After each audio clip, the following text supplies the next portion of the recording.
Well, good morning. Today is Wednesday, March 3rd. I had to think there for a minute. The day's going by. Every day comes the same as the day before. But today is Angie Tampa's birthday. Happy birthday to you. Happy birthday to you. Happy birthday, dear Angie. Happy birthday to you. Cha-cha-cha. Well, I hope you have a great day. It is beautiful out here. It is 42 degrees. I know in California and that might sound cold. In Michigan, we're having a heat wave, a tropical heat wave. Got to fix my hood. Look at my hood sticking. Oh, it's all askew. The temperature's rising. It isn't surprising. Oh, spring is just around the corner. I can't wait. I did see one dog walker, and I did see a couple kids out playing with their little lawnmowers. They're toddlers, but they was cute to see that. It's nice to see people out and about. I probably am only going to eat 2 meals today because, I don't eat my breakfast till like 1 or 2 o'clock. But today I'm going to eat it about 1 o'clock because I have to leave here at 2:15 to pick up my brother-in-law to bring him to his doctor's appointment. And I probably won't get home till 4:30 or so, and I eat dinner around 6:30, so there's no point of eating lunch. I might have like a light snack, maybe some Jell-O or something, or a pretzel rod or something, but I'm feeling pretty good. Lent was 2 weeks ago today. I know I was confused yesterday. I checked my calendar. It was 2 weeks ago. See, time flies when you make the decision to make the right decision. I tried to think of a story I could tell you, and I thought of a theme of a story, I guess. Back in the 70s, I guess. Yeah, late 70s. Might have been early 80s, but the late 70s at least. Streaking was all the rage. For all you young folks, I know you all know what it is, but streaking is when you run around with no clothes on. You run around with clothes Mother Nature gave you. And I never did that because I was always overweight, and there was no way anybody was going to see this naked body. There was no way. But my brother and his friends, and Jim and his friends, and the people we bowled with, the men, all the men, none of the women. Women have more sense, I think, sometimes when it comes to that. Yeah, but I know there's Playboy and stuff like that. But anyway, there's somebody coming by. I gotta say hi. Oh, there they go. I'm sure you saw them. Those are the ones that were cutting their grass. I gotta say hi to my friends when they go by, so you might hear me socializing for a bit. But oh no, she's on the phone, so I don't want to interrupt her when she's on the phone.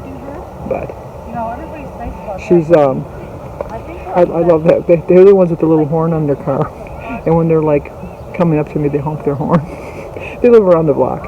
But anyway, so anyway, I know I get distracted very easily. You've been with me a while, you know that. Doesn't take much. Squirrel? Oh, I saw a squirrel. See, and think of squirrels. On my walk, I saw a squirrel. I was going to get my camera out and film it, but they're like elusive butterflies around here.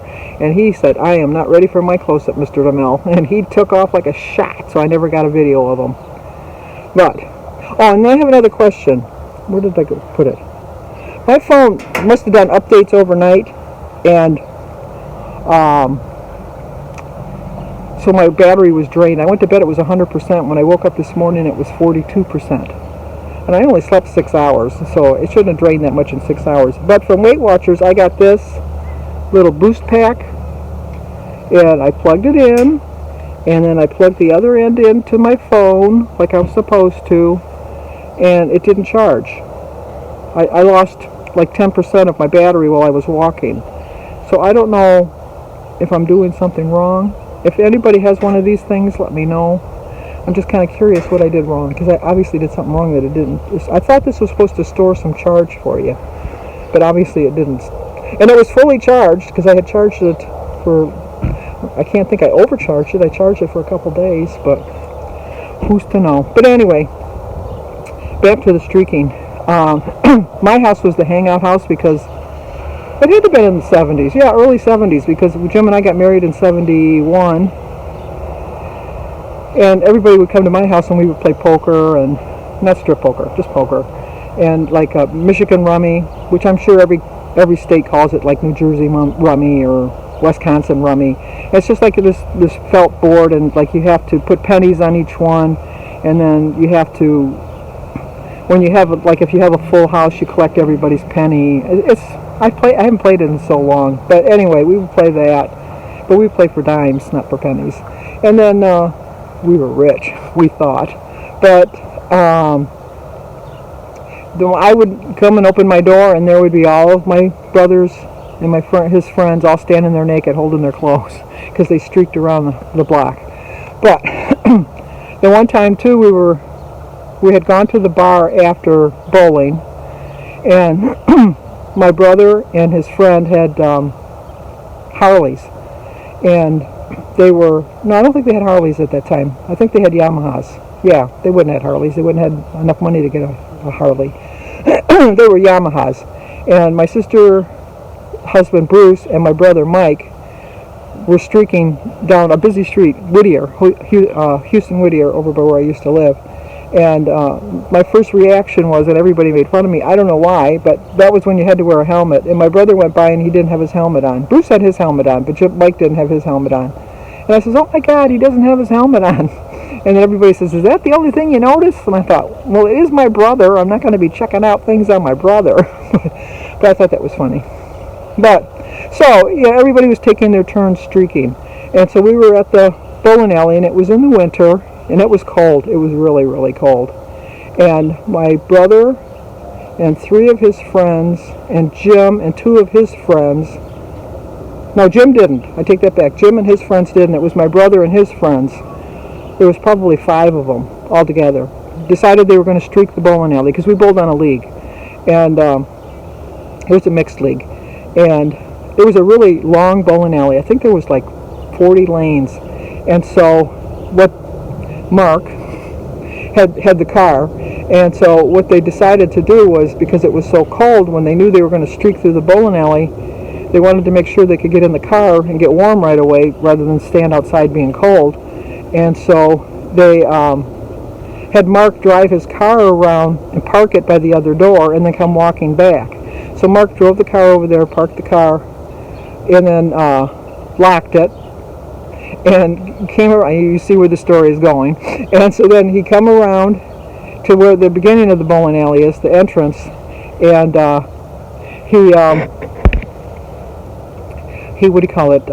They all took their clothes off. They folded up a nice little pile and they put them in the vestibule. And then they commenced to streak through the whole bowling alley. And everybody's going, oh my God, look at them, look at them. Well, somebody on lane number 1 thought it would be a cute joke to gather up all of their clothes and put it in their bowling locker. And so they gathered up all of their clothes and put it in their bowling locker. And then they went back bowling.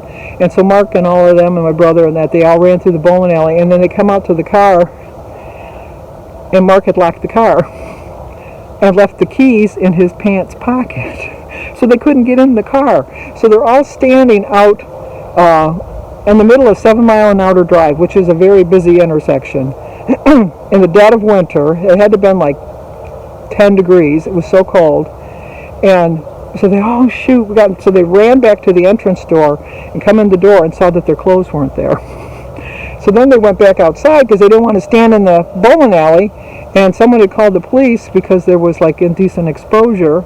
So the police come by, or else the police were driving by, one of the two, I don't know. But the police came into the bowling alley and they investigated the crime to see who had the clothes. So we had to give them the clothes. Not me, whoever took them gave them the clothes, and then they got dressed. And Mark, to this day, we razz him about, do you got your keys? You got your keys? But anyway, that led to a poor decision on Mark's part. It really did. Which leads me to my segue into what I'm going to talk about today is decisions.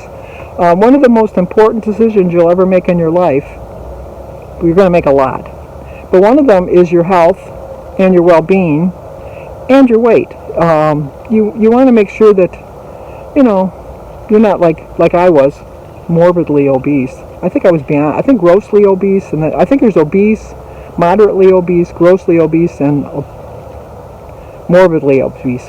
Whatever it was, I think I was at the top of the hill. Always strive for the best. That's what I say. Reach the top of that mountain. But anyway, I made the decision, and it wasn't a decision I was really ready to make at the time, but I did decide to join Weight Watchers. And like I told you, I wasn't joining for me. I was joining for my sister and my daughter because I thought they needed to lose weight. Sandy, did you look in the mirror? Because you needed to do it too, just as much as them. I needed to do it more so than them, to be honest. I needed to lose more weight than they did.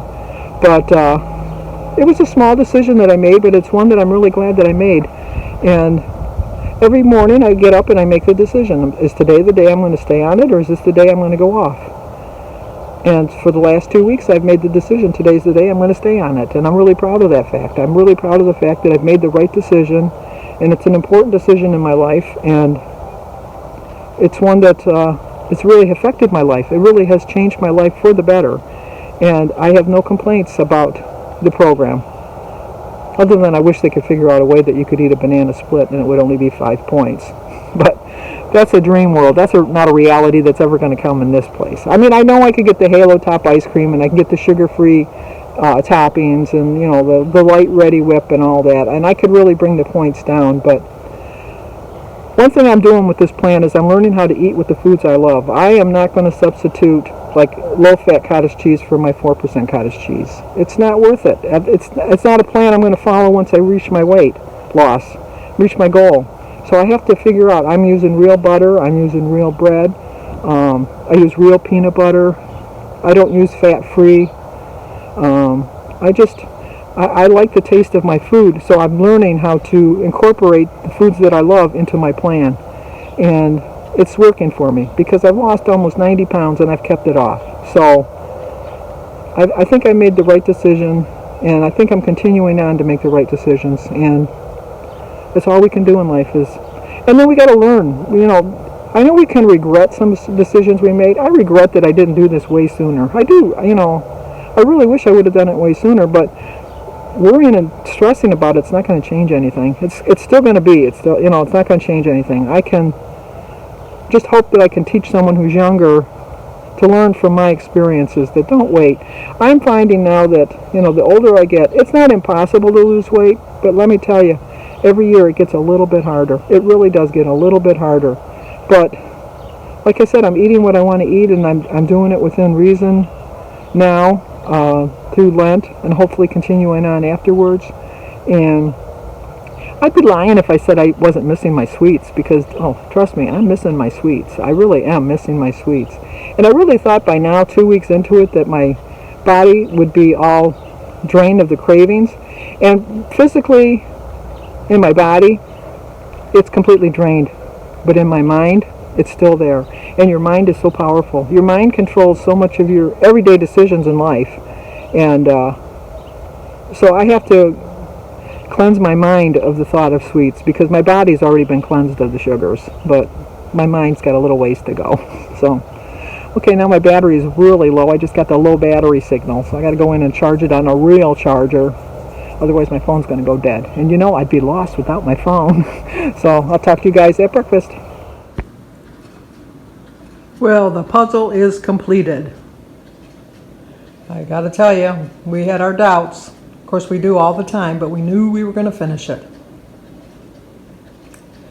We made the decision that we were going to do it, and we did it. Okay, we're going to have a 12-point breakfast. Today is Wednesday, March 3rd. As always, I start my day with prayer. My quote is, "There is no wrong time to make the right decision." I get 30 smart points on the green plan. 12 points is my breakfast, 0 for my berries, grapefruit, and my tea. 3 points for my 2 turkey sausage. 2 points for a hard-boiled egg. 4 points for a half of a Thomas bagel. And 3 points for a tablespoon of peanut butter. Okay, it's a high point dinner, but I didn't have lunch, so I'm going to not have any guilt. So I have 18 points left, and so 16 is for my dinner. 4 points for 3 ounces of the ground sirloin. 5 points for my tortilla chips. 2 points for a quarter cup of Velveeta cheese shreds. 2 points for my Carb Master wrap. 3 points for my 2 tablespoons of sour cream. 0 for my lemonade, tomato, salsa, and the beans. Refried beans. They're actually, I know I said earlier that I don't eat zero fat. I picked them up by mistake one day. They taste to me the same as a regular thing, so I can see me eating it for the rest of my life. So I don't have a problem eating fat-free baked refried beans. So there's my dinner. Let's go eat. because I'm hungry. Well, that's going to do it for today. I had a pretty busy day. I went for my walk this morning, which you saw that. And then my sister called me and asked me if I could bring her husband and drop him off at the doctor's. He had a doctor's appointment and she wasn't going to get off work in time to bring him. But she was going to be there in time to pick him up. So I said, sure, I'll go pick him up. So I picked him up and dropped him off. And then I went to Hobby Lobby and bought, masked up, of course, bought a canvas to put the puzzle on because, like, I don't know if you knew that, but when we do them, we like to frame them. And then I'm going to hang them out at Christmas next year because they're Santa Claus pictures. You hang those out at Christmas time. And then went to Kroger's and did a little bit of spent way more than I thought, more than I had planned. And then just came home, made my dinner, and stayed on plan again today. Although I only ate the 2 meals, it didn't seem, I didn't see the point of eating lunch just to get a third meal in. I wasn't really that hungry. When my mind is busy and occupied, then I don't really think about eating. That's why I like doing the puzzles. But Jim and I usually only do 3 puzzles a year, and we have another puzzle to do, but I think we're done for the year. I really do. We'll see. But if not, I can get back into my book and start reading again. But if you're new to my channel, please subscribe, leave a comment, hit that like button, and share it if you think somebody might like to see it. As always, stay safe. We're so close. We're so close to getting back to normal. Okay, I'll talk to you guys tomorrow.